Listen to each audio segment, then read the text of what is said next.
पश्चिम सिक्किमको माथिल्लो रिम्बीमा भयानक पहिरो, 4 जनाको मृत्यु, 1 गम्भीर घाइते। आज मध्यराततिर याङथाङ क्षेत्र अन्तर्गतको माथिल्लो रिम्बीमा ठूलो पहिरो खस्दा 4 जनाको मृत्यु भएको छ भने 1 जना गम्भीर घाइते भएका छन्।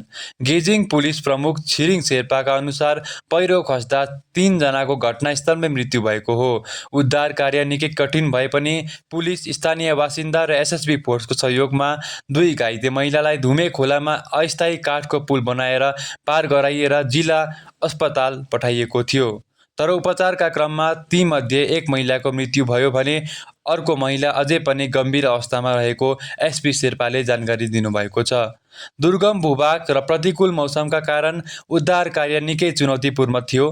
तर समुदायको सहयोगले हामीले जोखिमपूर्ण भए पनि आवश्यक कदम चाल्न सफल भयौं भनी पुलिस प्रमुख छिरिङ शेर्पाले बताएका छन्। सिक्किम मर्नु पर्ने कसरी